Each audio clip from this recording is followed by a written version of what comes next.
Soy Juan Carlos Estorniolo de la República Argentina, docente de la Universidad Católica de Santiago del Estero en Derecho Penal Parte General y juez de juicio oral en lo penal de mi provincia, magíster en Derecho Procesal de la Universidad Nacional de Rosario y especialista de Derecho Penal en la Universidad Nacional de Rosario. Cuando hablamos de derechos a secas, nos referimos a la regulación de la conducta humana en su interferencia intersubjetiva, relación entre sujetos iguales. Cuando nos referimos a los derechos humanos, estamos aludiendo a los derechos y garantías reconocidos en las constituciones, en los tratados internacionales, donde la persona humana reclama su efectividad al Estado. Es decir, se puede apreciar que hay una relación dispar entre el ciudadano y el Estado. Los derechos humanos se caracterizan entonces por la búsqueda de su reconocimiento, poniendo límites a los poderes del Estado.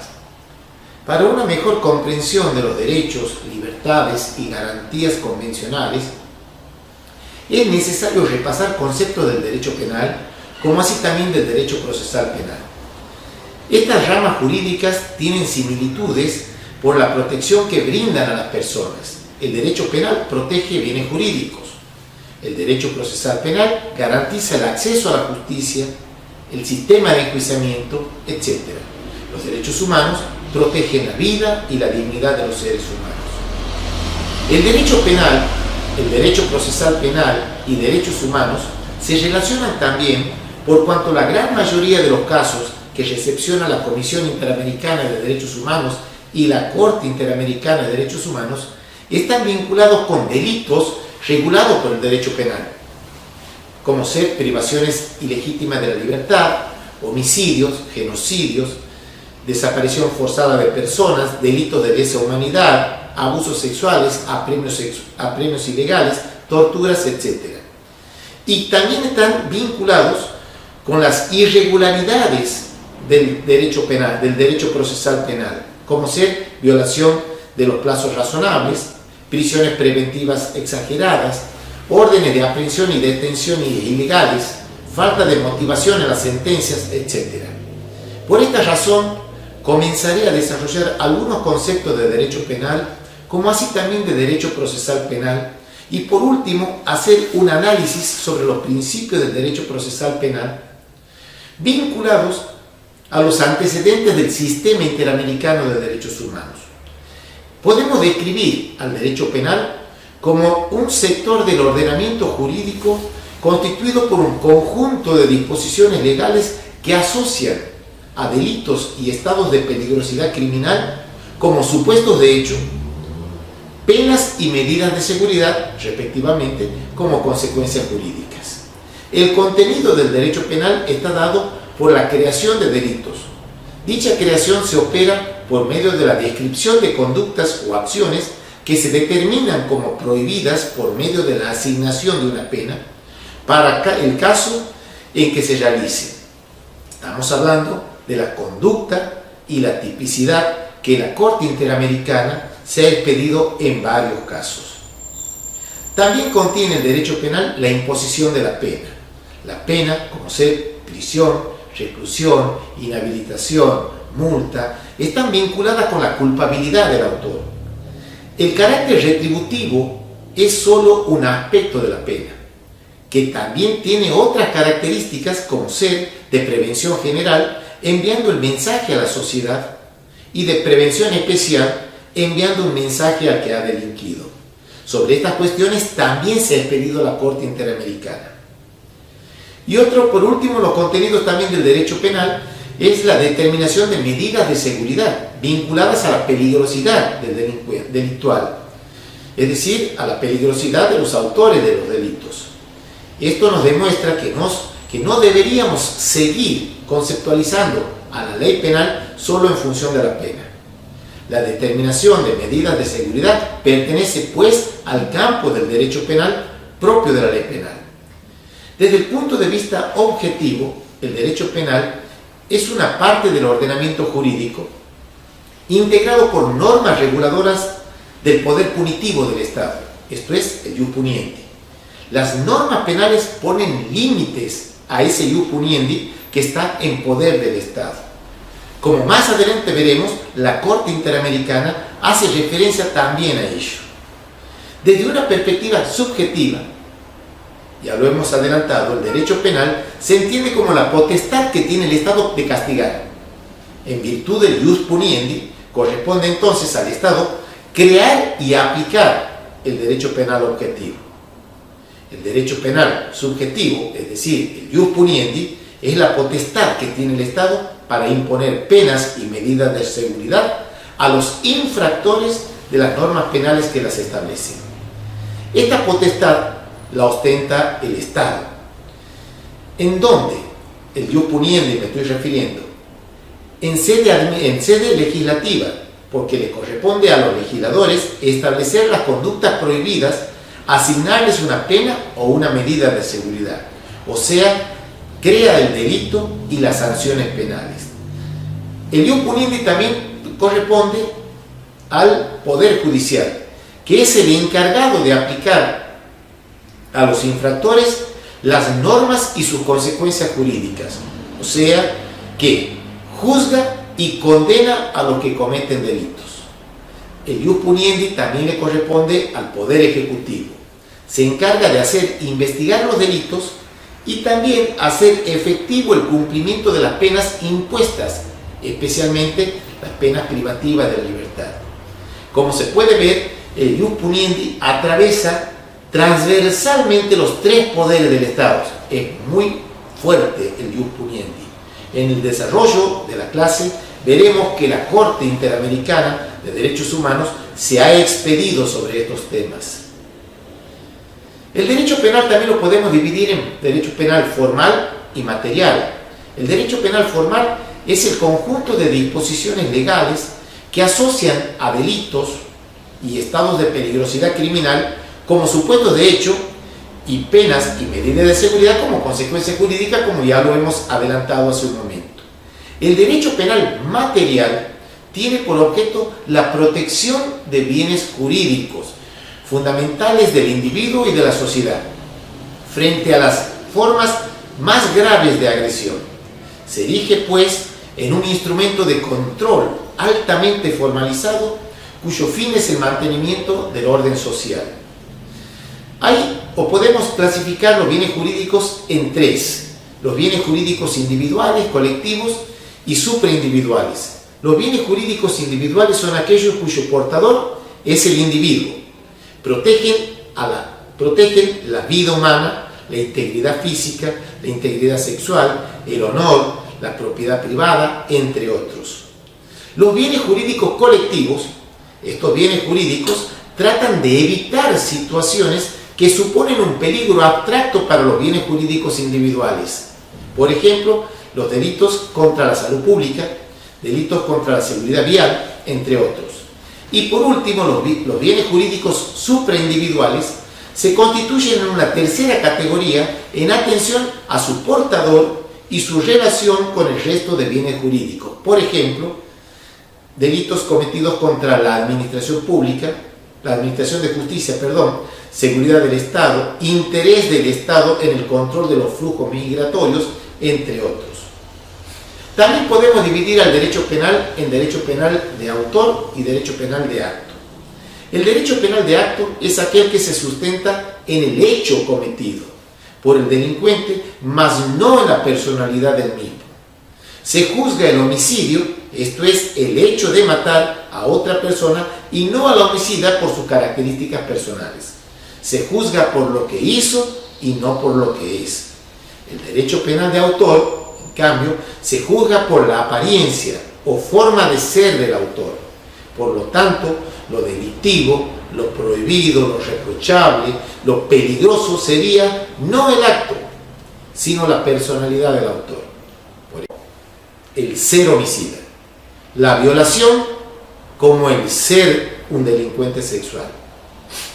El derecho penal también, y esto es muy importante, debemos entenderlo, es un apéndice de las constituciones políticas de cada país, en cuanto es el instrumento que establece los límites al poder punitivo del Estado y por ende al ámbito de libertad de sus habitantes.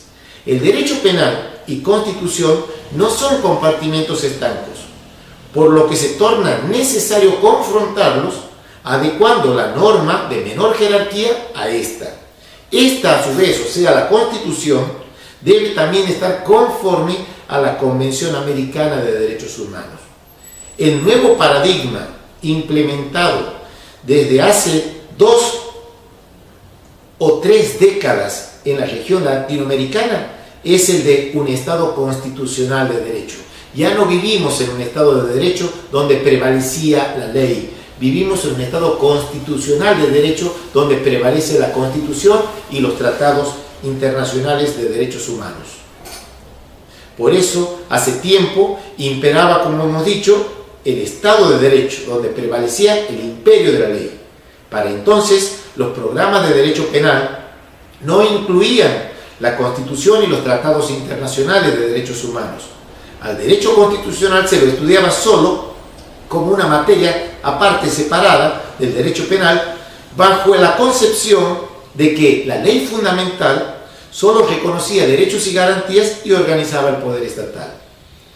En un Estado constitucional de derecho prevalece la Constitución, como lo hemos dicho, los tratados internacionales, por ende, toda ley inferior, el Código Penal es una de estas, debe adecuarse a la norma superior. La ley penal, entonces, está sometida en forma permanente a los controles constitucionales y convencionales. Estos últimos tienen la misma jerarquía constitucional. Estos controles se denominan entonces control de constitucionalidad y control de convencionalidad. Entre el derecho penal y constitución podemos citar distintos principios que tienen íntima relación, como por ejemplo el principio de legalidad, el principio de reserva, el principio de lesividad, exterioridad, mínima suficiencia, proporcionalidad, culpabilidad, prohibición de prisión por deuda, humanización de las penas, resocialización, non bis in idem, plazo razonable, juez natural, entre otros. Me ha parecido interesante citar a Luigi Ferraioli, este autor italiano, recurre a un modelo garantista, recurre a través de axiomas que se enuncian en 10 garantías necesarias para construir un modelo garantista para determinar la responsabilidad penal de una persona. Las 6 primeras son garantías penales, las 4 últimas son garantías procesales. Las 3, dentro de las 6, se dividen en las 3 primeras, es nulla pena sine crimen, está haciendo referencia al delito y a la pena. Nullum crimen sine lege, está haciendo referencia al principio de legalidad. Nulla lex penales sin necesidad, es decir, está haciendo referencia a la necesidad. Estas garantías penales, que son 3, que las he mencionado, determinan cuándo y cómo castigar. Se trata entonces de garantías relativas a las penas. Las 3 siguientes, dentro de las garantías penales, tenemos nulla necessitat sin injuria. Estamos haciendo referencia a la lesión, que hace falta una lesión. La otra es nulla injuria sine actione. Estamos haciendo referencia a la conducta, a la acción de una persona. Y nulla acción sine culpa. Estamos haciendo referencia a la culpabilidad. Estas 3 garantías penales determinan cuándo y cómo prohibir. Es decir, para considerar delito a una acción, tiene que haber lesión, tiene que haber conducta y tiene que haber culpa. Se tratan de garantías relativas al delito. Las últimas 4, como ya lo he dicho, son garantías procesales. Nulla culpa sine judicio, el juicio previo. Nullum judicio sine accusazione, necesidad de una acusación. Nulla accusazione sine prova, necesidad de las pruebas. Nulla probación sin defensa, es decir, está haciendo referencia al derecho de defensa.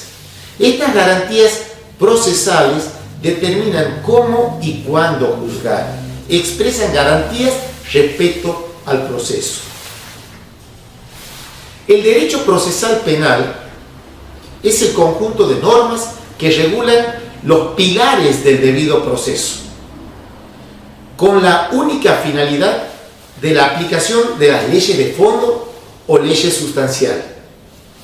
El derecho procesal se ocupa también de la competencia y la regula, así como la actividad de los jueces. Asimismo, materializa la ley de fondo en las sentencias. En el derecho procesal penal también existe un conjunto de normas que regulan el proceso desde el inicio hasta la finalización del mismo.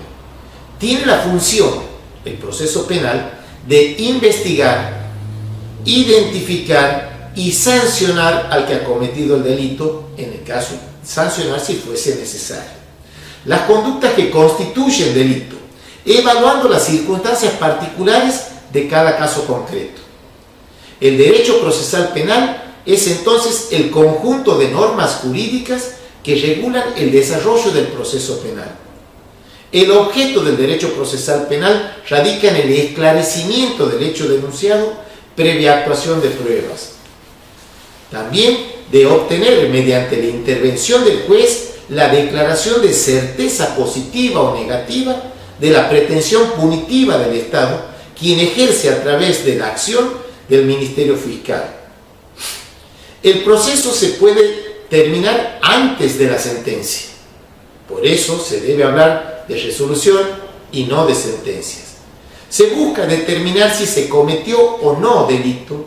Se busca una certeza positiva o negativa. Si se comprueba la existencia del delito, la autoría del mismo, aparecerán naturalmente las consecuencias jurídicas, esto es la sanción penal para el infractor. El fin del derecho procesal penal está orientado entonces a comprobar o desvirtuar la existencia de un delito y su autoría, siempre que la acción penal no haya prescripto, así como a esclarecer o determinar la responsabilidad penal del procesado, condenándolo o absolviéndolo de la acusación, archivando el proceso cuando no se pruebe su responsabilidad durante la investigación. Dentro del derecho procesal encontramos tres sistemas procesales: el sistema acusatorio, el sistema inquisitivo y el sistema mixto. El sistema acusatorio, el órgano jurisdiccional, se activa siempre ante la acusación del Ministerio Fiscal. Esto es, se acciona motivando al poder jurisdiccional para que actúe ante la puesta en peligro del bien jurídico legalmente protegido. En el sistema inquisitivo, el propio órgano jurisdiccional es el que toma la iniciativa para originar el proceso penal ante la puesta en peligro de un bien jurídico legalmente protegido. Es decir, actúa de oficio. En el proceso penal, este proceso penal inquisitivo es excesivamente formal, riguroso y secreto. Y el sistema mixto se conjuga tanto del sistema acusatorio como del inquisitivo.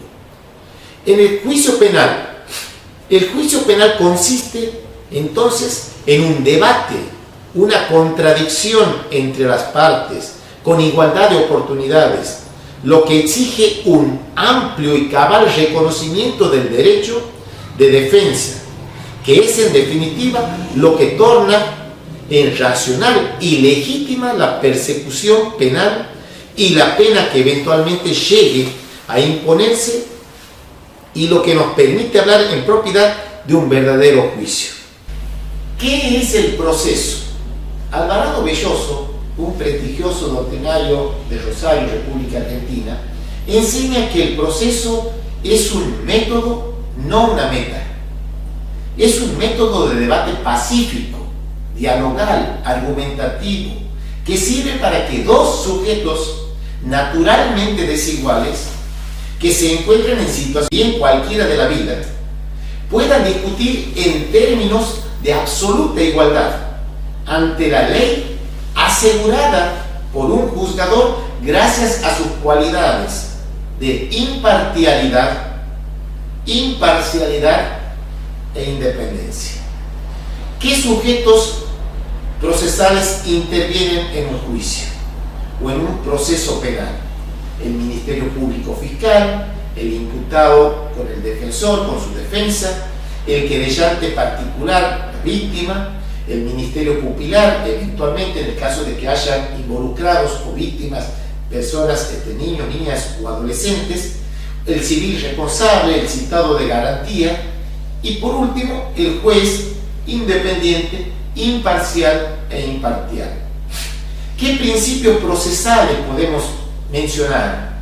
Dentro de ellos, el juez natural, el juicio previo, el principio de inocencia, non bis in idem, inviolabilidad de la defensa, favor rei, es decir, la duda a favor del acusado, del imputado, etc.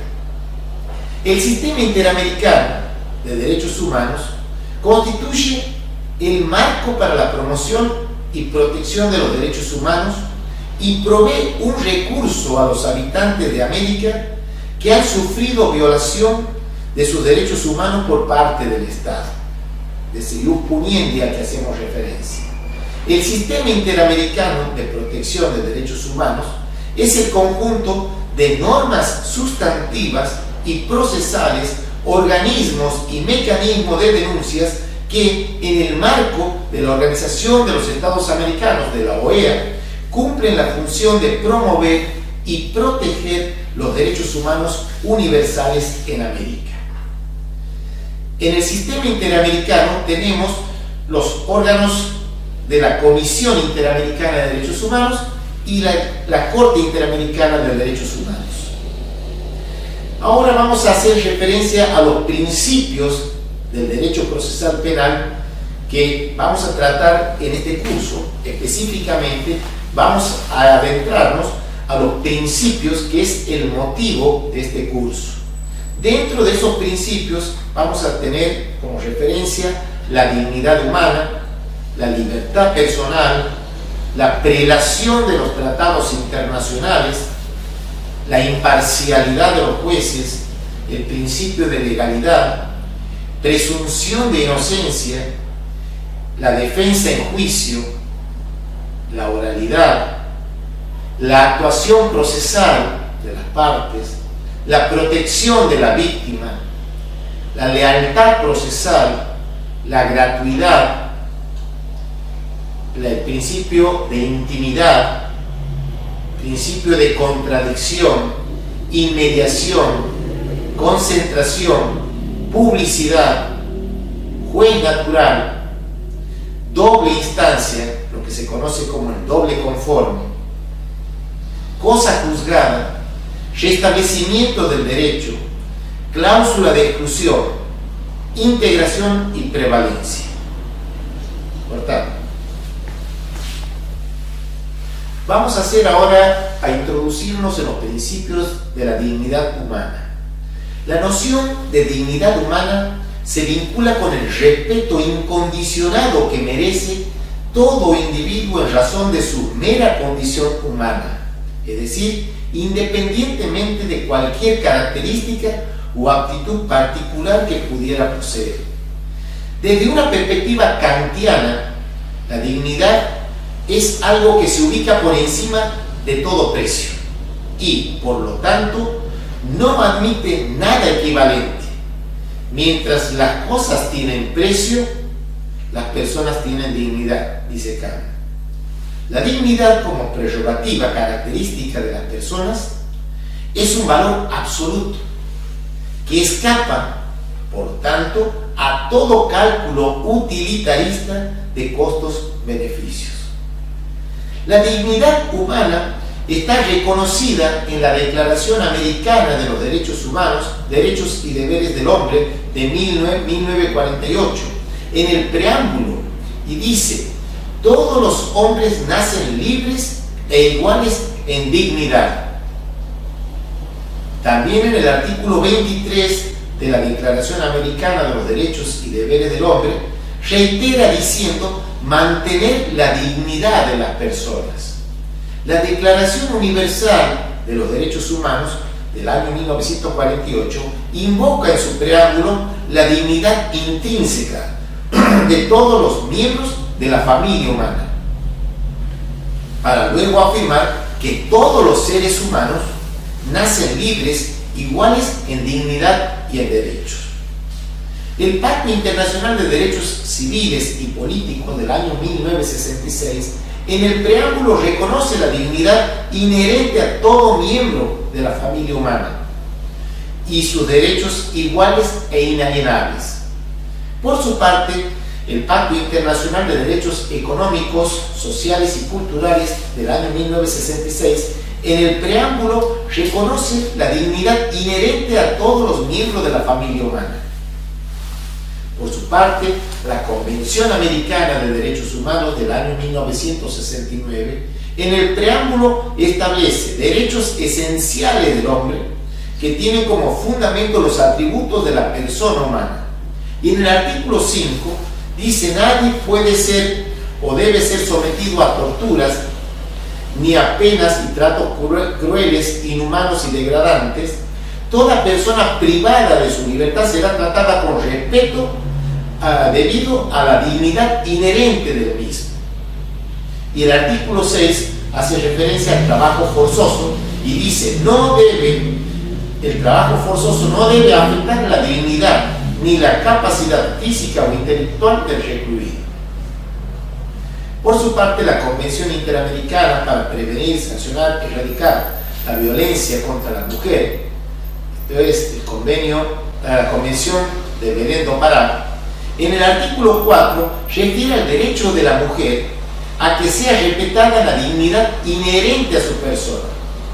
Y en el artículo 8 también hace referencia a la dignidad de la mujer. Vamos ahora a analizar algunos fallos de la Corte Interamericana de Derechos Humanos. Por lo menos he considerado o he analizado 5 fallos que hacen mención a la dignidad humana. En este caso citamos 5 sentencias de la Corte Interamericana de Derechos Humanos en donde se han invocado la protección a la dignidad humana reconocida en los instrumentos interamericanos de protección. En el caso Velázquez Rodríguez versus Honduras del año 1988, sobre desaparición forzada de personas, la Corte ha dicho que no hay duda que el Estado tiene el derecho y el deber de garantizar su propia seguridad.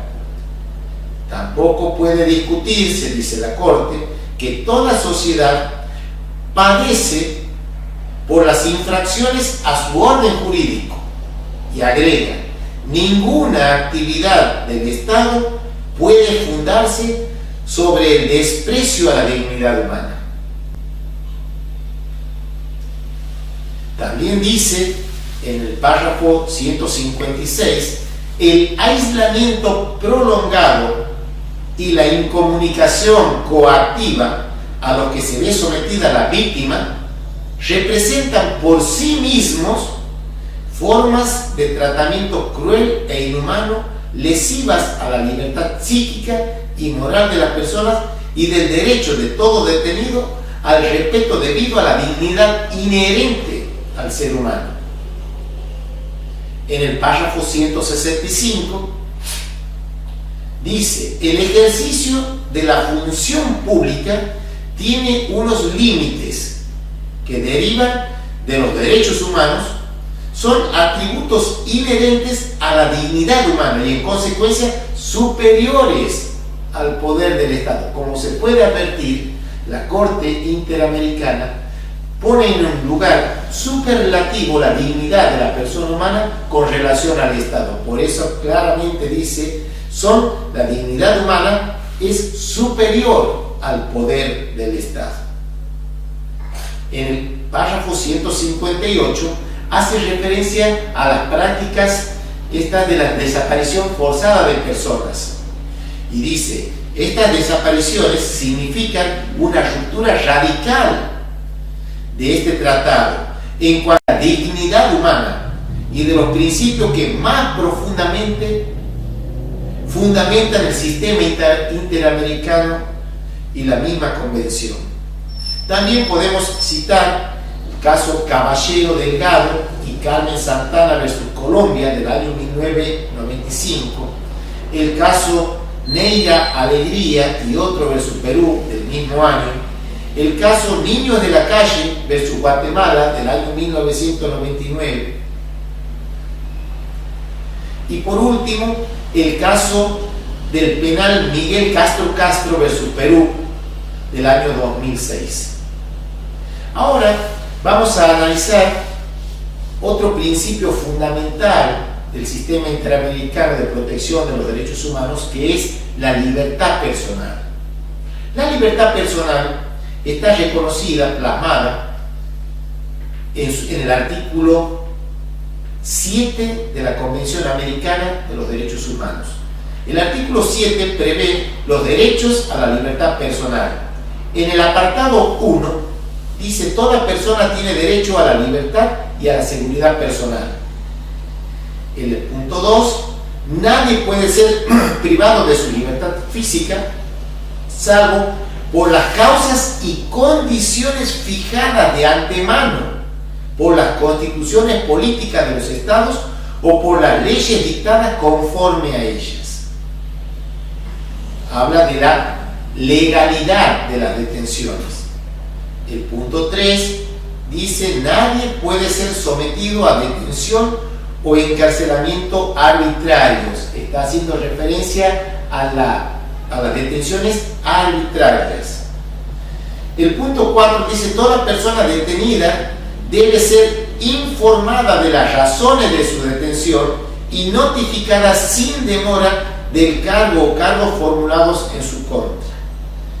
El punto 5, 7.5 dice: toda persona detenida debe ser llevada sin demora ante un juez u otro funcionario por la ley para ejercer funciones judiciales, y tendrán derecho a ser juzgadas dentro del plazo razonable o a ser puestas en libertad. El 7.6 dice: toda persona privada de la libertad tiene derecho a recurrir ante un juez o tribunal competente a fin de que éste decida sin demora sobre la legalidad del arresto o detención y ordene su libertad si el arresto o detención fueran ilegales. También dice: en los estados partes cuyas leyes prevén que toda persona que se viera amenazada de ser privada de su libertad tiene derecho a recurrir ante un juez o tribunal. Está haciendo referencia al habeas corpus. Y por último, nadie será detenido por deudas. La libertad es un atributo inviolable de la persona humana y constituye la parte de la esfera individual de esta que el Estado no puede vulnerar, o lo que solo puede penetrar limitadamente. La libertad, según la definición de la Corte Interamericana, sería la capacidad de hacer o no hacer todo lo que está lícitamente permitido. Esto lo ha dicho en Chaparro Álvarez versus Ecuador. Constituye el derecho de toda persona a organizar, con arreglo a la ley, su vida individual y social conforme a sus propias opciones y convicciones. La seguridad, por su parte, sería la ausencia de perturbaciones que restringen o limiten la libertad más allá de lo razonable. La libertad, definida de este modo, es un derecho humano básico, propio de los atributos de la persona, que se proyecta en toda la Convención Americana de Derechos Humanos. El preámbulo de la Convención Americana de Derechos Humanos se desprende el propósito, desde ahí se desprende el propósito de los estados americanos de consolidar un régimen de libertad personal y de justicia social, fundado en el respeto de los derechos esenciales del hombre y el reconocimiento de que solo puede realizarse el ideal del ser humano libre, exento de temor y de miserias que se creen condiciones que permiten a cada persona gozar de sus derechos económicos, sociales y culturales, tanto como sus derechos civiles y políticos. Cada uno de los derechos humanos protege un aspecto de la libertad del individuo. Eso hay que tenerlo muy en claro, que cada uno de los derechos humanos protege un aspecto de la libertad de cada individuo.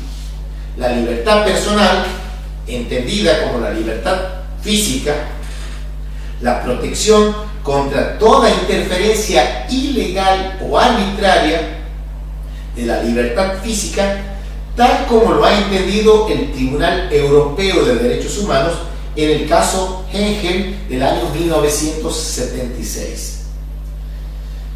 Respecto de la privación de la libertad, debemos decir que el artículo 7.2 de la Convención Americana de los Derechos Humanos contiene como garantía específica la prohibición de detenciones o arrestos ilegítimos, mientras que el artículo 7.3 establece que se proscribe la detención y el encarcelamiento arbitrario. Hay detenciones ilegales y detenciones arbitrarias que no son lo mismo, que ya lo vamos a ver más adelante. Los límites entre una y otra, en casos específicos, pueden resultar vagos, difusos, por lo que resulta importante analizar el desarrollo jurisprudencial del tema, tanto en la Comisión Interamericana de Derechos Humanos como también en la Corte. Esta última señala en varias de sus sentencias, según el artículo 7.2, nadie puede verse privado de su libertad sino por causas y casos o circunstancias expresamente tipificados en la ley, aspecto material, pero además con estricta sujeción a los procedimientos objetivamente definidos en ella, aspecto formal. El artículo 7.3 establece que nadie puede ser sometido a detención o encarcelamiento por causas y métodos que, aún calificados de legales, puedan reputarse incompatibles con el respeto a los derechos fundamentales del individuo, por ser, entre otras cosas, irrazonables, imprevisibles o faltos de proporcionalidad. Esto lo ha dicho la Corte Interamericana en el caso Niños de la Calle versus Guatemala, Suárez Rosero versus Ecuador y Gargarán Panday versus Surimán del año 1994. Cualquier vulneración a los numerales 2 al 7 del artículo 7 de la Convención conllevará necesariamente a la violación del numeral 1. Esto lo ha dicho la Corte en el fallo en el caso Yvonne Neptune versus Haití del año 2008. Vamos a hacer referencia ahora a lo que es una detención ilegítima consagrada en el artículo 7.2. En el análisis de la privación ilegítima de la libertad, se debe establecer, dice la Corte, la adecuación de esta a las causas y condiciones establecidas por los marcos constitucionales y los ordenamientos jurídicos. En ocasiones es imposible determinar, así lo ha dicho también en el caso Gargarán Panday, pero dice, por lo tanto, debe cambiar cuando no se puede determinar esas razones para establecer si es legal o ilegal una detención, debe cambiar ideas de razonabilidad, de previsibilidad, proporcionalidad que deben caracterizar toda detención o retención legal para que no se las considere arbitrarias. La garantía primaria del derecho a la libertad física, de acuerdo a la redacción del artículo 7.2, o sea que la ley es la que va a dar el fundamento de la detención, según la cual solamente a través de esta puede afectarse el derecho a la libertad de una persona. Según la Corte, la ley es una norma jurídica de carácter general, así lo ha dicho en la opinión consultiva número 6 en el año 1986. En el caso de detención sin autorización judicial, que es muy frecuente en esta región latinoamericana, tenemos que tener nosotros, aun cuando dicha autorización haya sido expedida posteriormente, la Corte ha sido enfática en señalar que constituye esa circunstancia violación al artículo 7.2 de la Convención Americana. Son detenciones sin autorización judicial previa, que se la consigue a posteriori. No obstante eso, la Corte ha señalado esta práctica judicial es una práctica ilegal. También la detención en la cual el Estado no hubiere informado a las víctimas de las causas o razones de su detención, en cuyo caso esta devendría ilegal. Es decir, por más que sea legal la detención fundada en una ley autorizada por un juez previamente, si no se le informa las causas o razones de la detención, esta puede convertirse en ilegal o en arbitraria, en cuyo caso esta devendría en ilegal, como lo hemos dicho. Por lo tanto, violatorias al artículo 7.2 sin perjuicio de constituir simultáneamente violación al artículo 7.4 de la Convención Americana. No sería ilegal el que no le hubiere mostrado físicamente la orden de detención, si esto no consta como requisito formal en la legislación interna, como en el caso de Ecuador. Esta frase la ha dicho la Corte Suprema en el caso Chaparro Álvarez y también y Tibis versus Ecuador. Es decir, el hecho de no mostrar la orden en el momento de la detención no sería ilegal, dice, si no consta como un requisito formal que lo exija la legislación. Se viola el artículo 7.2 cuando la detención sobrepasa el máximo legal permitido, aun cuando en principio hubiera podido considerarse legítima. Es decir, estamos hablando de una violación al artículo 7.2 cuando se sobrepasa el máximo legal permitido para la detención. En cuanto a la diferencia entre detención ilegítima y detención arbitraria, la Corte reconoce que toda detención ilegal comporta un grado de arbitrariedad, es decir, lo que es ilegal siempre es arbitrario, que sin embargo estarían subsumidas en el propio artículo 7.2, pues la arbitrariedad a la que hace referencia el 7.3 tiene un contenido jurídico propio. Para la Corte, la detención no es solamente arbitraria cuando se realiza en inobservancias a las normativas nacionales, sino incluso en cumplimiento de normas pertenecientes al ordenamiento jurídico nacional, que eventualmente se encontraran en contradicción con lo establecido en la Constitución. Fíjense, puede ser una orden de detención, puede ser ilegal en el caso que, no obstante fundarse en una ley nacional, esta ley nacional se contraponga contra la Convención Americana de Derechos Humanos. En el mismo sentido, lo ha dicho el Comité de Derechos Humanos de Naciones Unidas y ha precisado lo siguiente. Dice, no se debe equiparar el concepto de arbitrariedad con el de contrario a ley, sino que debe interpretarse de manera más amplia a fin de incluir en la arbitrariedad elementos de incorrección, injusticia e imprevisibilidad.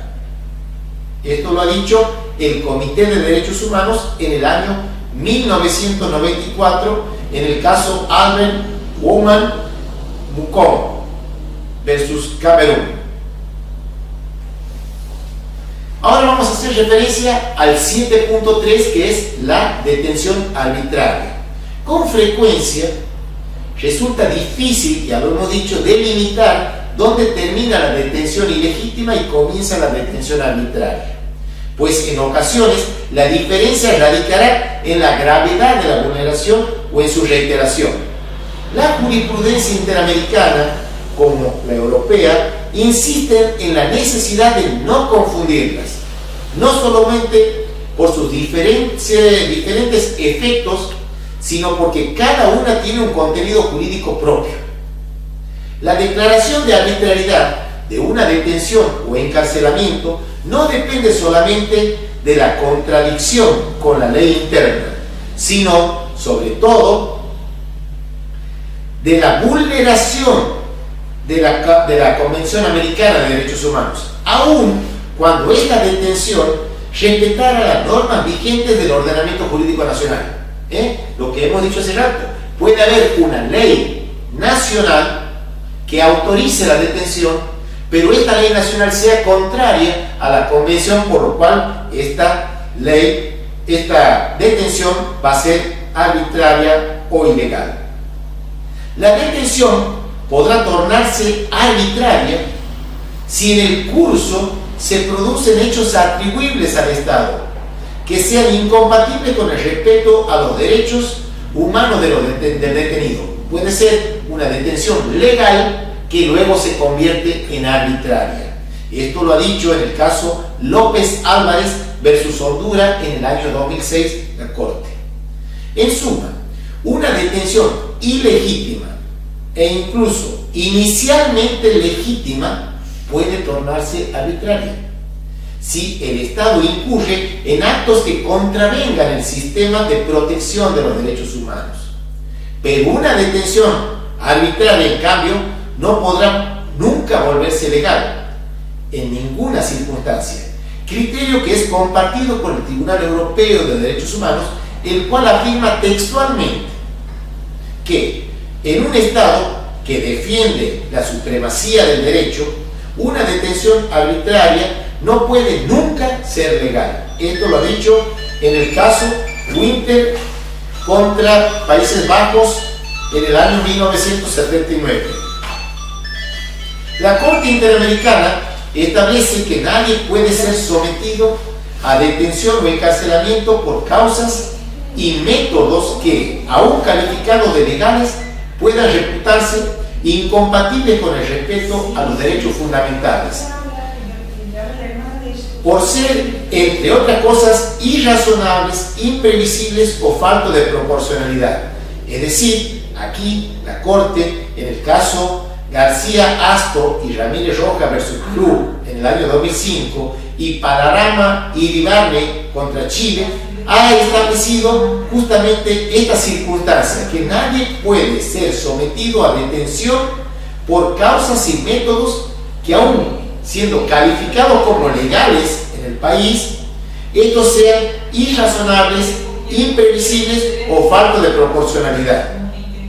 En el caso de proporcionalidad, la Corte Interamericana afirma que el artículo 7.3 de la Convención se desprende la obligación estatal de no restringir la libertad del detenido más allá de los límites estrictamente necesarios. Estamos hablando de casos de proporcionalidad de la detención, es decir, que se desprende la obligación del Estado que no debe restringir la libertad del detenido más allá de lo estrictamente necesario, para asegurar que no impedirá el desarrollo eficiente de las investigaciones ni eludirá el accionar de la justicia, mientras que las características personales del supuesto autor y la gravedad del delito que se le imputa no pueden constituir por sí misma justificación suficiente de la prisión preventiva. Fíjense que lo que está diciendo la Corte, que solamente la detención tiene que estar en el marco de los límites estrictamente necesarios. ¿Y cuáles son estos marcos? Los peligros procesales. Estamos haciendo referencias al peligro y peligro de fuga. Y dice expresamente la Corte Interamericana de Derechos Humanos, que se diferencia a lo que dice el Tribunal Europeo, y ya lo vamos a aclarar, dice específicamente que las características personales del supuesto autor, la gravedad del delito que se le imputa no puede constituir por sí mismo justificación suficiente para la prisión preventiva. En el caso de detención arbitraria, la previsibilidad no se predica solamente de las normas que componen el ordenamiento jurídico, sino sobre todo de la propia Convención Americana. Esto es el norte central. Las detenciones, para que sean legales, tienen que ser acordes a la Convención Interamericana de Derechos Humanos y no tanto a la ley. Siempre va a ser legal, conforme a la ley, si esta ley es también, si se encuentra conforme a la Convención Americana de Derechos Humanos. No es suficiente que toda causa de privación o restricción al derecho a la libertad esté consagrada en la ley, sino que es necesario que esa ley y su aplicación respeten los siguientes requisitos a efectos de que dicha medida no sea arbitraria. Estos requisitos son los siguientes: que la finalidad de las mismas que priven o restringen la libertad sea compatible con la Convención Americana. Esta finalidad es considerada legítima cuando procura que el acusado no impida el desarrollo del procedimiento ni tampoco eluda el accionar de la justicia. Volvemos a repetir las causales, que son las causales de peligro procesales, que hemos hecho referencia hace un momento. La Corte Interamericana no considera una finalidad legítima el evitar la reiteración delictiva, a diferencia, como lo hemos adelantado, del Tribunal Europeo de Derechos Humanos, para el cual la posibilidad de la comisión de nuevos delitos puede fundamentar legítimamente para el Tribunal Europeo la imposición de una medida restrictiva de libertad como sea la prisión preventiva. Otro requisito es que las medidas adoptadas sean las idóneas para cumplir con el fin perseguido. Es decir, para ordenar una detención y para que sea legítima, estas medidas deben ser adoptadas, tienen que ser medidas idóneas, tienen que servir para algo, no detener por detener. El inciso tercero, el tercer requisito sería también la orden de detención. La detención tiene que ser necesaria, indispensable, absolutamente indispensable para conseguir el fin deseado, y que no exista una medida menos gravosa respecto al derecho intervenido. El cuarto requisito, que sean medidas estrictamente proporcionales, de tal forma que el sacrificio inherente a la restricción del derecho a la libertad no resulte exagerado o desmedido frente a las ventajas que se obtienen mediante tal restricción y el cumplimiento de la finalidad perseguida. Cualquier restricción a la libertad que no contenga una motivación suficiente fundada en estos requisitos que permita evaluar si se ajusta a las condiciones señaladas será arbitraria y por lo tanto violará el artículo 7.3. Es decir, hemos dado los 4 requisitos para que una detención sea arbitraria. Hemos dicho que la finalidad de las medidas que privan la libertad sean compatibles con la finalidad de la detención, sean compatibles con la Convención Americana de Derechos Humanos, que las medidas sean idóneas, necesarias y que sean proporcionales. Son estos 4 requisitos que tiene que tener una detención para que no sea arbitraria. También es interesante tener en cuenta el informe Peirano-Basso de la Comisión Interamericana de Derechos Humanos del año 2007, que presenta innovaciones y criterios a ser tomados en cuenta en materia de medidas de privación de libertad, sus fines, límites y fundamentos legítimos.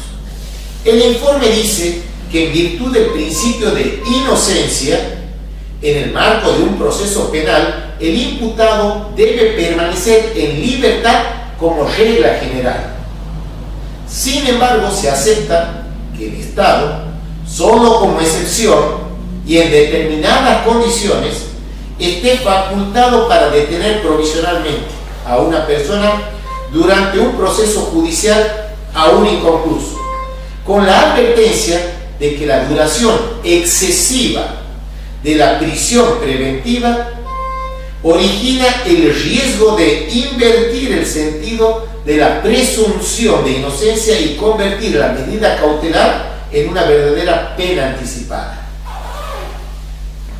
Ahora vamos a hacer referencia a la obligación que tiene el Estado de informar a las personas de las razones de su detención y de notificar sin demora del cargo o cargos formulados en contra de ella, como lo establece el artículo 7.4 de la Convención. Esta norma establece que toda persona detenida o retenida debe ser informada de las razones de su detención y notificada sin demora del cargo o cargos formulados contra ella. La información de los motivos y razones de la detención debe darse cuando ésta se produce, o sea, en el momento en que se produce la detención. Ahí tiene que informarse los motivos y las razones de la detención, lo cual constituye un mecanismo para evitar detenciones ilegales o arbitrarias desde el momento mismo de la privación de la libertad, y a su vez garantiza el derecho de defensa del individuo. Esto lo ha dicho la Corte Interamericana en el caso Juan Humberto Sánchez versus Honduras en el año 2003. El derecho a ser informado de los motivos de la detención permite naturalmente al detenido impugnar la legalidad de esta, haciendo uso de los mecanismos legales que todo Estado debe ofrecer en los términos del artículo 7.6 de la Convención Americana. Esto lo ha dicho en el caso de la Corte Chaparro y Lapo en el considerando 70. La persona detenida debe tener claro que está siendo detenida, por lo que la información sobre los motivos y razones de la detención necesariamente incluye, en primer lugar, información sobre la detención misma. En segundo lugar, el agente que lleva a cabo la detención debe informar en un lenguaje simple, libre de tecnicismos, los hechos y bases jurídicas esenciales en lo que se basa la detención. No se satisface el artículo 7.4 de la Convención si solo se menciona la base legal. Por ejemplo, usted está detenido por infracción al artículo 79 u 80 del Código Penal. Tiene que decirle específicamente aquí, por ejemplo, en nuestro país, Argentina, el artículo 79 es el delito de homicidio. Entonces hay que decirle, usted ha matado en determinadas circunstancias. Eso es lo que pide la Corte cuando dice de utilizar un lenguaje simple y libre de tecnicismos, los hechos y la base jurídica. Luego dice, después de haber matado en tal circunstancia, en tal día, en tal hora, esto configura el delito previsto en el artículo tanto. Eso es lo que pide la Corte Interamericana en el caso Chaparro y Lapo, en el considerando número 71. El Estado es el que debe probar, esto es una cosa muy importante tener en cuenta, el Estado es el que debe probar que sus autoridades informaron a las personas detenidas de los motivos y razones de su detención, lo que permite concluir que la carga probatoria corresponde al Estado. Sobre el derecho a ser informado de las razones y motivos de detención, la Corte dispone claramente que esta garantía no admite excepción alguna. Esto lo ha dicho en el caso López Álvarez en el considerando 83. El artículo 7.4 contiene dos obligaciones que deben delimitarse. La primera se refiere a la información que ha de brindarse a la persona respecto a las razones de su detención, como ya lo hemos dicho hace rato. Y la segunda se trata de la notificación sin demora de los cargos formulados contra ella. La primera obligación no especifica que deba ser realizada por escrito, y para la Corte pueden satisfacerse de manera oral.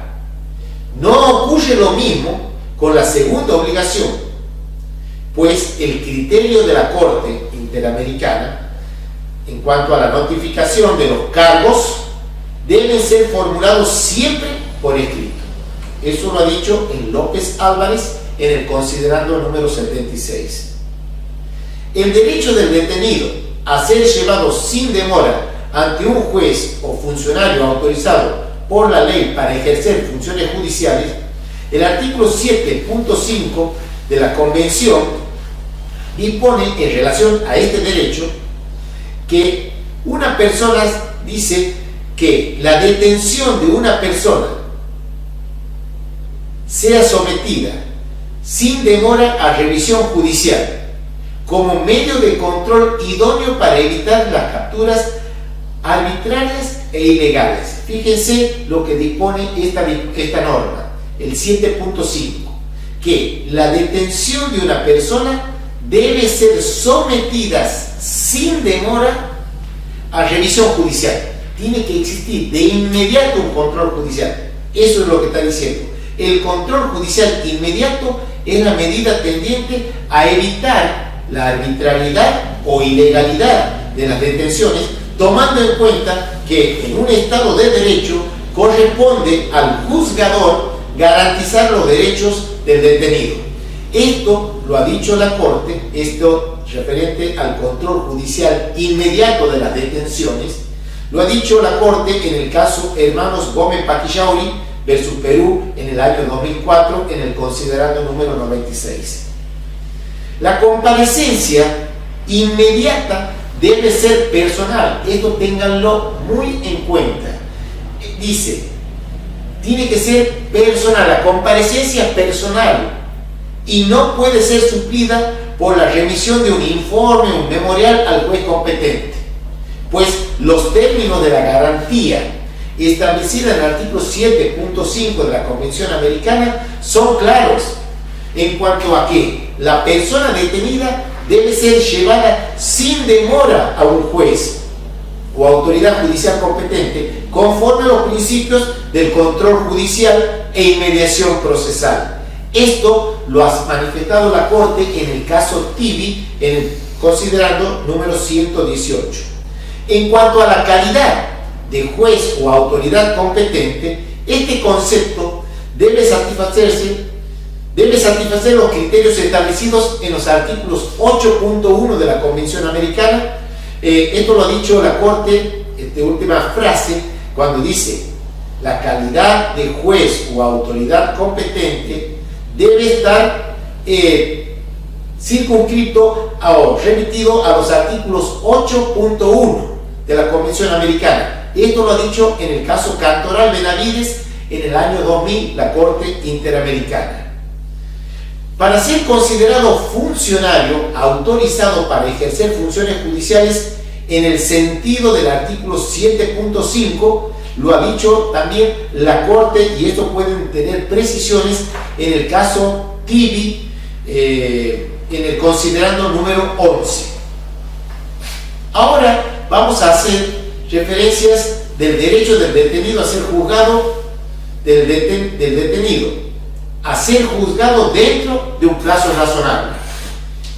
El derecho del detenido a ser juzgado dentro del plazo razonable o a ser puesto en libertad, como dice el artículo 7.5, sin perjuicio de que continúe el proceso, está consagrado en la segunda parte del artículo 7.5 de la Convención y tiene estrecha relación con el artículo 8.1 de la Convención Americana, que establece que toda persona tiene derecho a ser oída con las debidas garantías y dentro del plazo razonable por un juez o tribunal competente, independiente e imparcial, establecido con anterioridad por ley en la sustanciación de cualquier acusación penal formulada contra ella.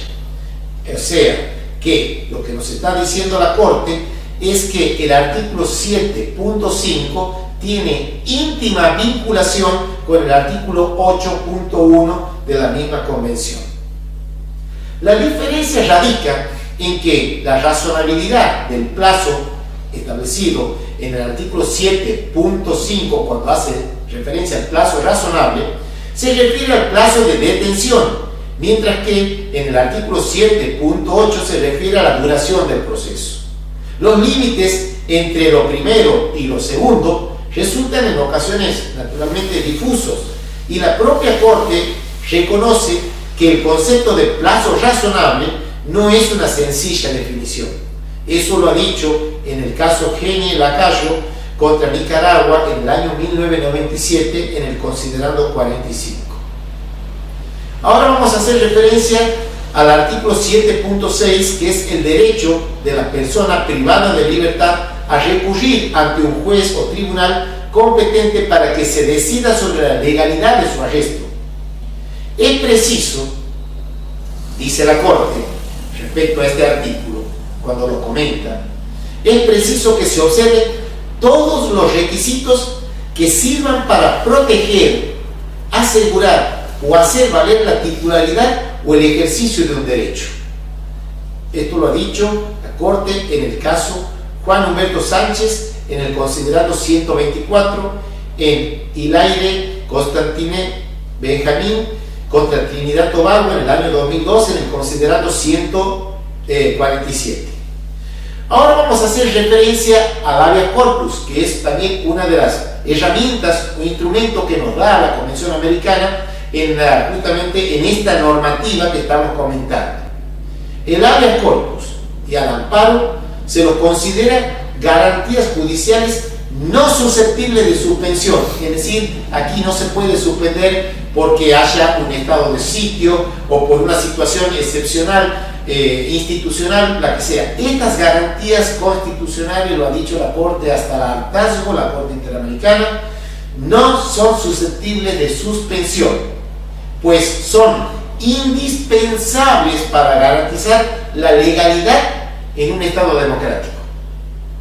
Esto surge de la interpretación de los artículos 27.2 de la Convención Americana, de los artículos 7.6 que estamos comentando, del 25.1 que habla de la protección o acceso a la justicia, y de los principios que emanan del artículo 8 de la Convención Americana, y también las inherentes a la preservación del Estado de Derecho, aún en la legalidad excepcional que resulta de la suspensión de garantías, como lo ha dicho en la opinión consultiva número 9 del año 1987 la Corte Interamericana, en una opinión consultiva.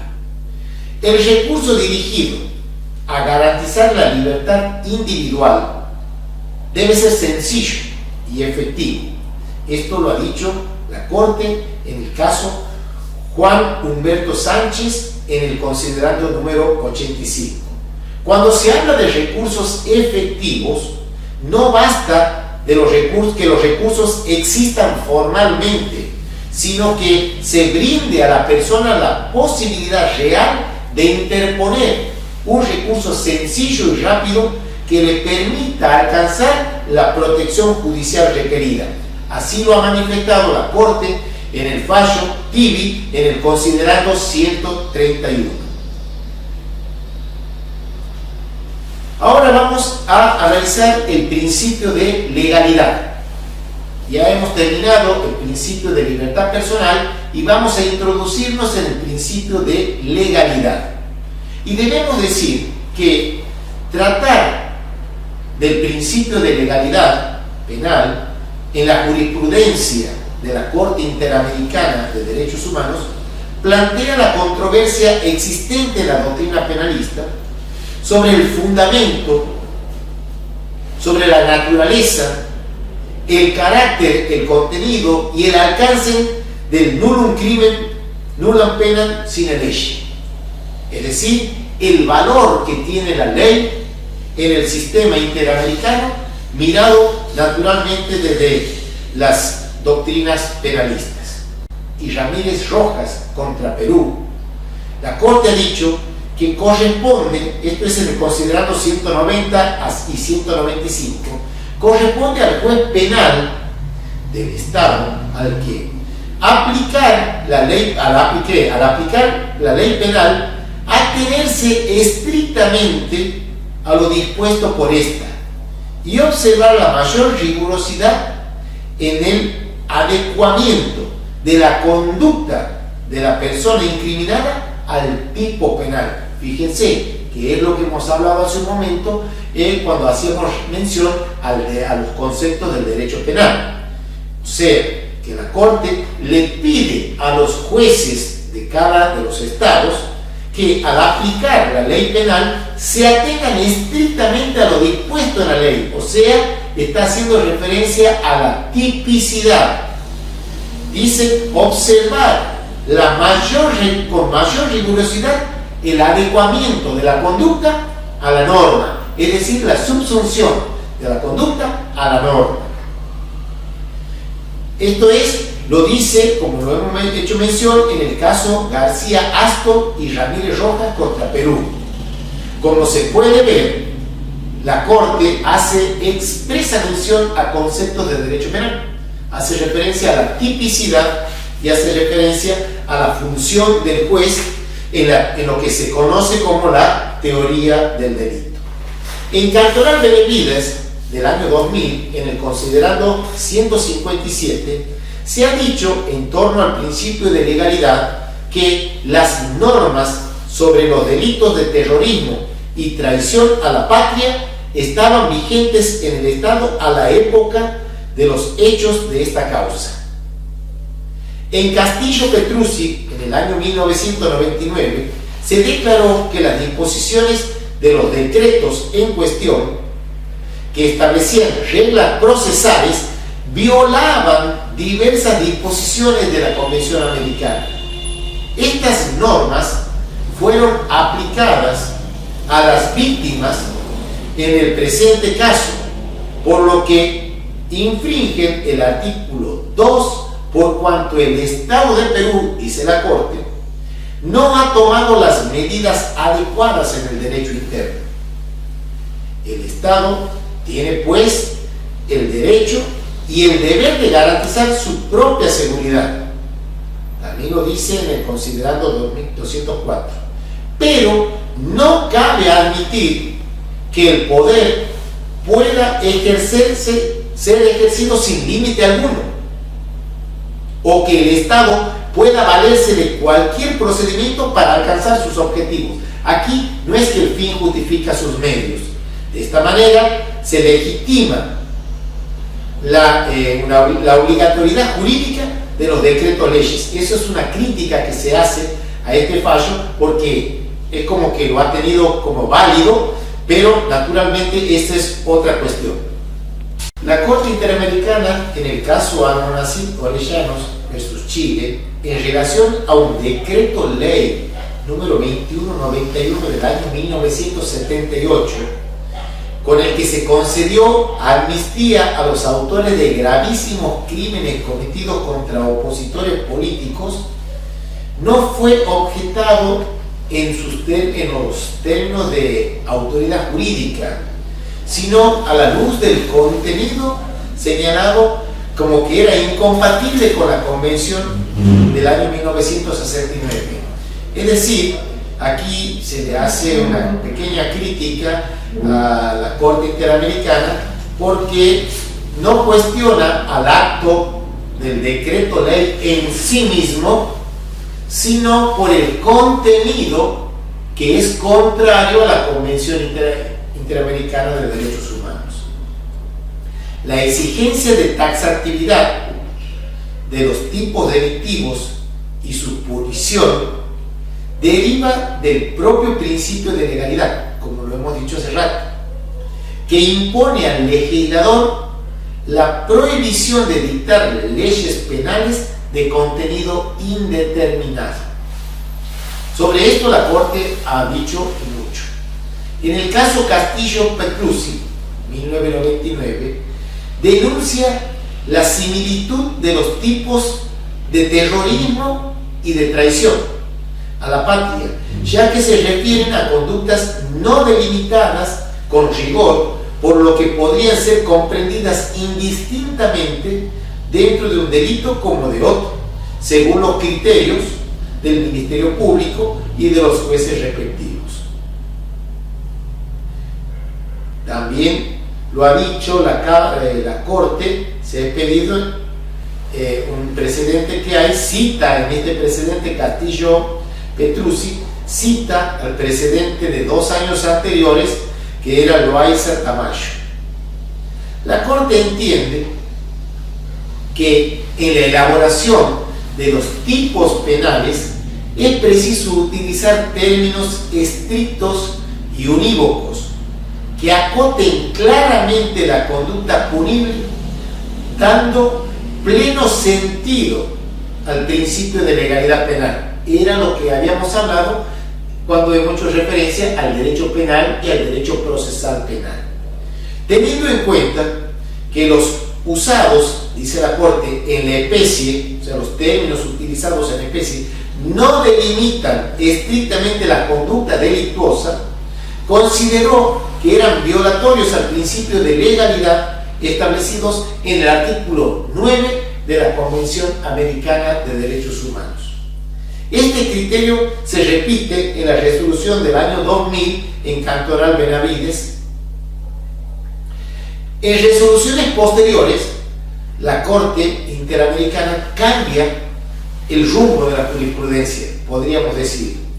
En Lori Berenson Mejías, periodista, en el año 2004, que fue condenado como responsable de colaboración con el terrorismo, en este caso, conforme a la legislación peruana, la colaboración no constituía una forma de participación en el terrorismo, sino un delito autónomo que se incurre quien realiza determinados actos para favorecer actividades terroristas.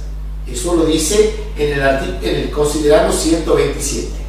La Corte concluye que no estaría en pugna esto con los principios de legalidad. O sea, que para la Corte Interamericana era lo mismo colaborar que participar. Aquí hablábamos de una colaboración que no constituía una forma de participación y sin embargo la Corte ha considerado que esa circunstancia o esa redacción no vulnera o afecta o puede estar en pugna con los principios de legalidad. En García Asto y Ramírez Rojas se sostuvo similar criterio, que las figuras típicas del terrorismo se caracterizan por su imprecisión. Ahora vamos a hacer referencia a la irretroactividad de la ley, porque también tiene que ver con el principio de legalidad. La irretroactividad de la ley más gravosa y sus excepciones en la jurisprudencia de la Corte. Otro aspecto vinculado a la legalidad es el principio de la irretroactividad, retroactividad o ultraactividad de la ley. En el caso de la Cruz Flores, una médica, contra Perú en el año 2004, la Corte sostuvo que, diciendo que en aras de la seguridad jurídica es indispensable que la norma punitiva exista y resulte conocida o pueda serlo antes de que ocurra la acción u omisión que la contraviene o se pretende sancionar. De conformidad con el principio de irretroactividad, nosotros tenemos que tener en cuenta que en materia penal, cuando hablamos del ámbito temporal de las normas siempre rigen para el futuro, o sea que el principio de aplicación temporal de las normas penales siempre es la irretroactividad, nunca va para atrás, salvo que sean más beneficiosas. Pero vamos a ver aquí que también se han dado casos en donde se aplicó la irretroactividad a pesar que las leyes eran más gravosas, pero lo ha hecho la Corte dando un fundamento que comparto, que es porque el delito es de características permanentes o continuas.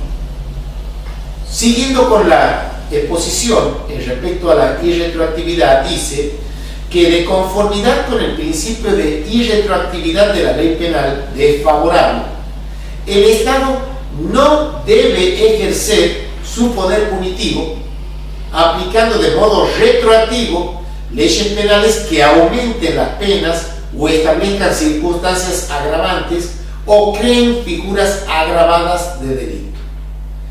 Teniendo en cuenta que los hechos atribuidos a esta médica cirujana de la Cruz Flores acaecieron antes de la vigencia del decreto ley, por lo que se la juzgó, resulta que el Estado, dice la Corte, violó en perjuicio de ella la garantía de que tampoco se puede imponer pena más grave que la aplicable en el momento de la comisión del delito, o, lo que es igual, el principio de la no retroactividad consagrado en el artículo 9 de la Convención Americana.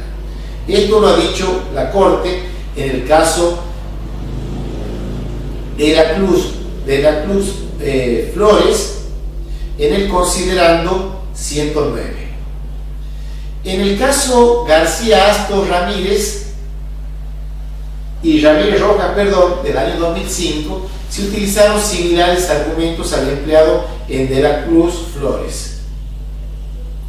La Corte Interamericana en el año 2008 resolvió una cuestión a la que me he adelantado hace rato, de la irretroactividad, aplicando la retroactividad de la ley más gravosa. Vamos a ver cuál ha sido este caso.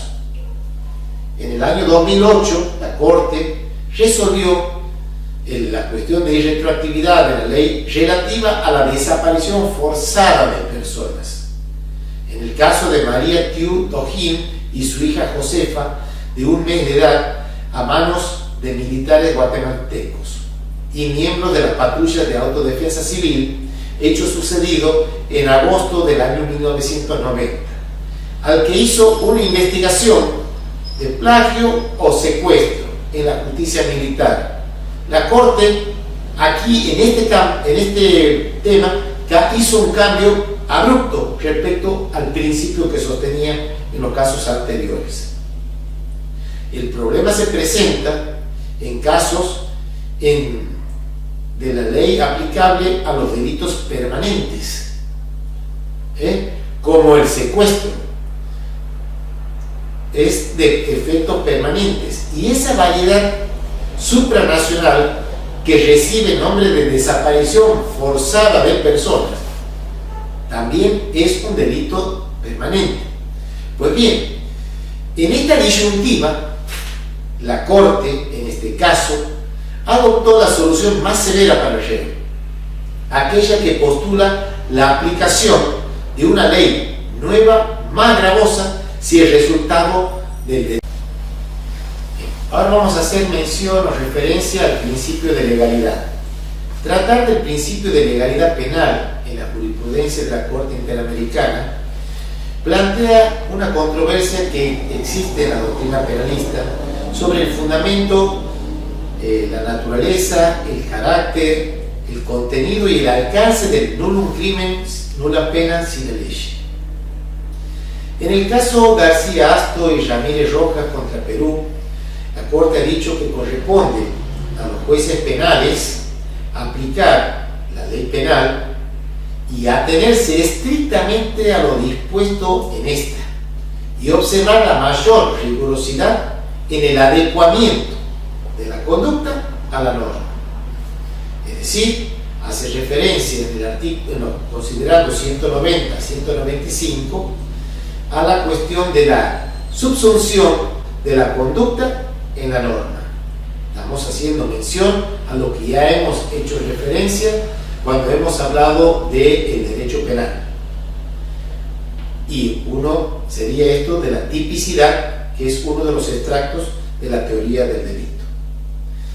En el caso Cantoral Benavides, en el año 2000, en el considerando 157, se ha dicho en torno al principio de legalidad que las normas sobre los delitos de terrorismo y traición a la patria estaban vigentes en el Estado a la época de los hechos de esta causa. En Castillo Petruzzi, en el año 1999, se declaró que las disposiciones de los decretos en cuestión, que establecían reglas procesales, violaban diversas disposiciones de la Convención Americana. Estas normas fueron aplicadas a las víctimas en el presente caso, por lo que el Estado ha infringido el artículo 2 por cuanto de la Convención Americana, por cuanto el Estado de Perú no ha tomado las medidas adecuadas del derecho interno. Esto lo ha dicho en Castillo Petrucci, en el considerando 2006 y 2007. El Estado tiene el derecho y el deber de garantizar su propia seguridad, pero no cabe admitir que el poder pueda ejercerse sin límite alguno, o que el Estado pueda valerse de cualquier procedimiento para alcanzar sus objetivos. Es por eso que es necesario el principio de legalidad. De esa manera,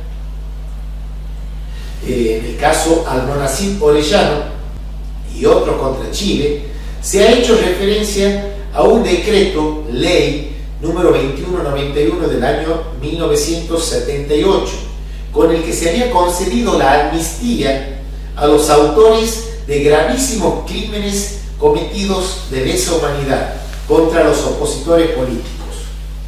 Y sin embargo, fíjense, la Corte no ha objetado la autoridad jurídica del decreto ley, sino solo lo ha objetado en relación al contenido que tenía. Es decir, no ha cuestionado al decreto ley en sí mismo, sino lo ha cuestionado al contenido de este decreto ley.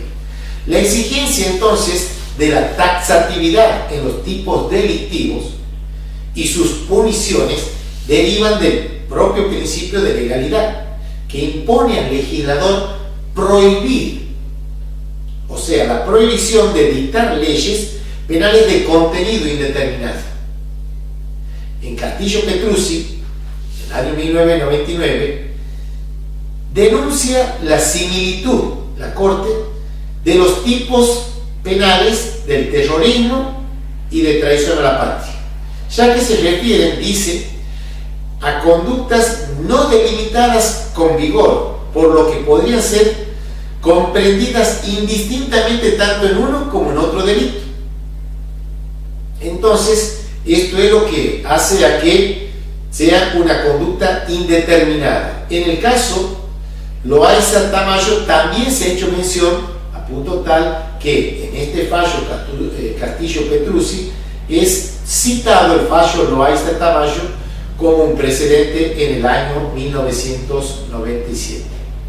La Corte entiende que en la elaboración de los tipos penales, de estos fallos surge que en la elaboración de estos tipos penales es preciso utilizar términos estrictos y unívocos que acoten claramente las conductas punibles, dando pleno sentido al principio de legalidad penal, teniendo en cuenta que los términos usados en la especie no delimitan estrictamente las conductas delictuosas, consideró que son violatorios al principio de la legalidad que está previsto en el artículo 9 de la Convención Americana de Derechos Humanos.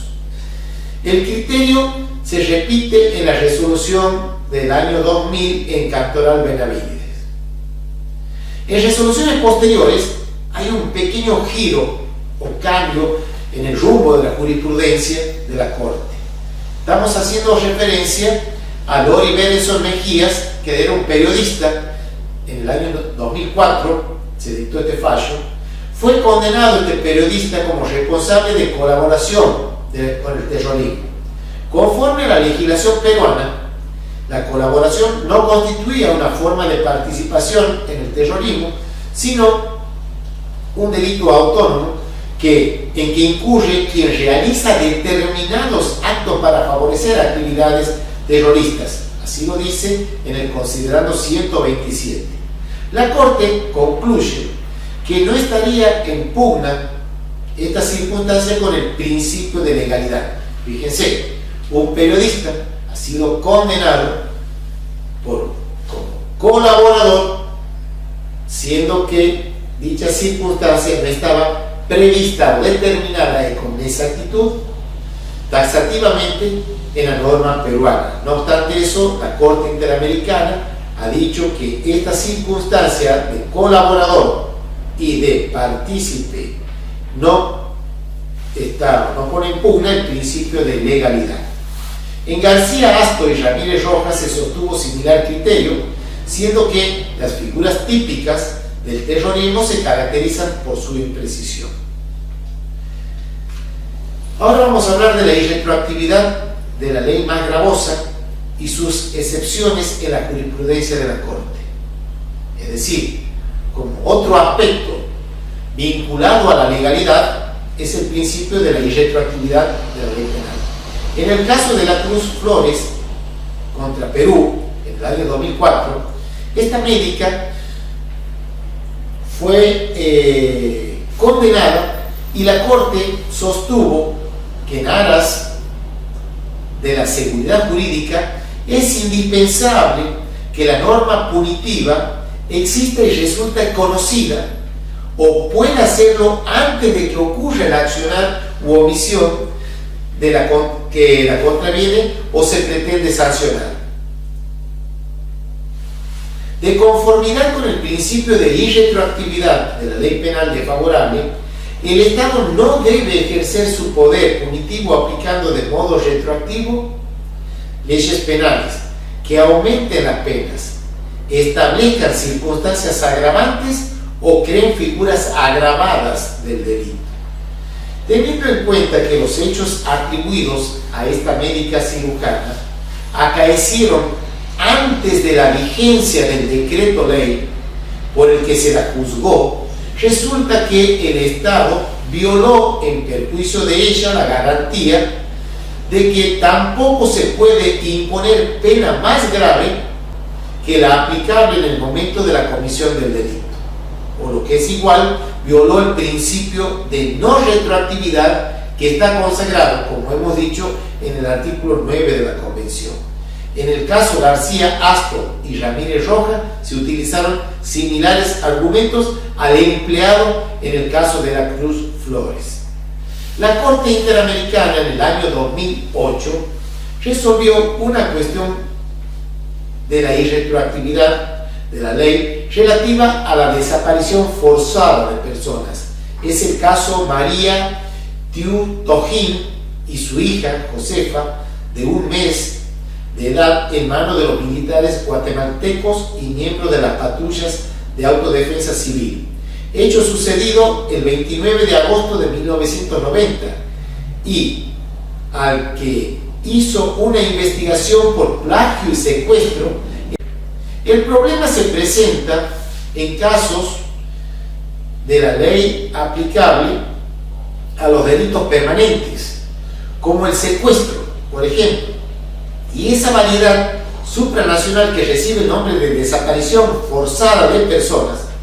Pues bien, en esta disyuntiva, la Corte adoptó la solución más severa para el reo, aquella que postulaba la aplicación de una ley nueva más gravosa, si el resultado se prolonga. En el considerando 85, la Corte sostiene que la Convención Americana sobre Desaparición Forzada establece que el delito de desaparición forzada será considerado como continuado o permanente, mientras no se establezca el paradero o el destino o paradero de la víctima. Por ende, si todavía continúa cometiéndose el crimen, sería el razonamiento, la nueva ley es perfectamente aplicable, aunque ésta sea más gravosa. Bien, con esto vamos a dar por terminada la clase. Hemos hablado del principio de la dignidad humana, hemos hablado del principio de la libertad personal, hemos hablado del principio de legalidad y por último hemos estado tocando el tema de la irretroactividad de la ley.